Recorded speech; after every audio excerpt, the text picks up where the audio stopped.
নমস্কার বন্ধুরা, welcome back to my channel রাখি তাতার লাইফস্টাইল।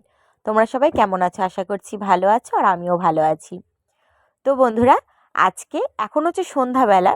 তো সন্ধ্যাবেলা এটা বানাবো, আর আজকে বানাবো হচ্ছে চিকেন পকোড়া, একদম অন্যরকমভাবে।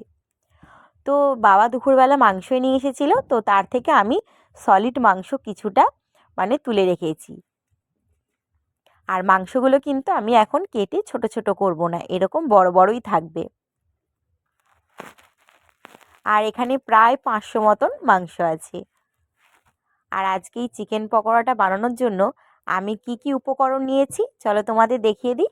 এখানে আছে রসুন বাটা, এটা হচ্ছে শুকনো লঙ্কা বাটা, আর এটা হচ্ছে আদা বাটা। এখানে আছে পেঁয়াজ বাটা, আর এক টুকরো পাতিলেবু। এখানে আছে বেসন, আর এটা হচ্ছে গোটা ধনে আমি একটু ভেঙে নিয়েছি। আর এটা হচ্ছে লবণ, সর্ষের তেল, আর হলুদ।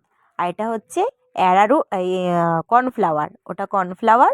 আর এটা হচ্ছে ডিম। তো তোমরা কর্নফ্লাওয়ারের বদলে অ্যারারুটও দিতে পারো। চলো এবার মা মাংসটাকে একটু ম্যারিনেট করুক। আমি ফোনটা ধরেছি, এক হাতে ফোন ধরে এক হাতে তো খুব সমস্যা হয়, সেই জন্য। তো প্রথমে মা এখানে স্বাদ মতো লবণ দিয়ে দিয়েছে, আর 1 থেকে 2 চামচ মতো হলুদ দিয়েছে। এখানে দিয়েছি আদা বাটা, রসুন বাটা, পেঁয়াজ বাটা, লঙ্কা বাটা। বাটাগুলো যেমন ছিল সবই কিন্তু দিয়ে দিয়েছে। আর এখানে কিন্তু আমি গোটা ধনের সঙ্গে একটু গোটা গোলমরিচও ভেঙে নিয়েছিলাম। তোমাদের কাছে গোলমরিচ গুঁড়ো থাকলে তোমরা গোলমরিচ গুঁড়ো দেবে। এখানে মা 2 চামচ মতো কর্নফ্লাওয়ার দিল, আর 2 চামচ মতন বেসন দিয়েছে। দিয়ে সব কিছু কিন্তু খুব ভালো করে মা মাখিয়ে নিচ্ছে। এরপর কিন্তু যে পাতিলেবুটা আছে, পাতিলেবুটাও মা কিন্তু চিপে দিয়ে দেবে, পাতিলেবুর রসটা।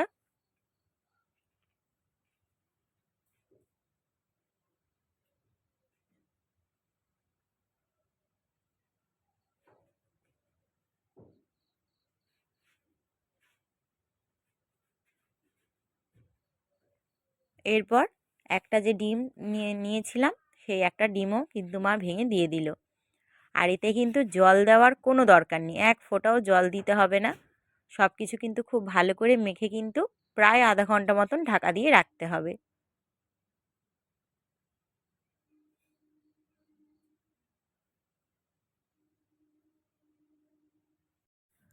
তো প্রায় আধা ঘন্টার মতো আমি ঢাকা দিয়ে রেখেছিলাম,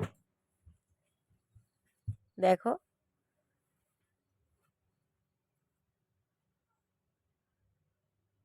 আর হলুদ কিন্তু এতটাও দেওয়া হয়নি, ক্যামেরাতে কিন্তু অনেকটা পুরো হলুদ হলুদ লাগছে, এতটাও কিন্তু হলুদ ছিল না, একদম অল্প। এরপর আমি কড়াতে দিয়ে দিয়েছি সাদা তেল, আর গ্যাসটা কিন্তু একদম লোতে রাখবো। তেলটাকে প্রথমে একটু গরম করে নিয়েছিলাম, তারপর একদম লোতে রেখে দিয়েছি, কারণ জোরে থাকলে কিন্তু একদম পুড়ে যাবে, কিন্তু ভেতরটা সেদ্ধ হবে না, সেই জন্য। আর চিকেন পকোড়াটা কিন্তু আমি দুবার ভাজবো, এটা প্রথমবার ভেজে আবার দ্বিতীয়বার ভাজবো, সেই জন্য কিন্তু আমি একদম এখন হালকাভাবে ভাজবো, একদম হালকাভাবে ভাজবো। নাহলে কিন্তু বেশি লাল করলে পরের বারটা কিন্তু আর ভালো লাগবে না, ভাজলে এবার পুরো পুড়ে যাবে, তাই একদম হালকাভাবেই ভাজবো। তো দেখো বন্ধুরা, এখানে আমি সব যে বড় বড় যে মাংসর যে পিসগুলো ছিল সব আমি ভেজে কিন্তু তুলে নিয়েছি। আর এখানে কিন্তু আমি ছুরি দিয়ে এবার মাংসগুলোকে কেটে ছোট ছোট করে নিচ্ছি। সবগুলো কিন্তু এইভাবে কেটে আমি ছোট ছোট করে নিয়েছি। এরপর কিন্তু আমি আবার গ্যাসটাকে জ্বালিয়ে দিয়েছি, আর এবার কিন্তু গ্যাসটাকে একদম হাই করে দেব, একদম গরম গরম ছাকা তেলে এবার কিন্তু ভেজেই তুলে নেব। এইভাবে একবার অবশ্যই বানিয়ে খেয়ে দেখো, খুব ভালো লাগে খেতে। তো দেখো বন্ধুরা, এখানে কিন্তু আমি সব পকোড়াগুলো ভেজে তুলে নিয়েছি।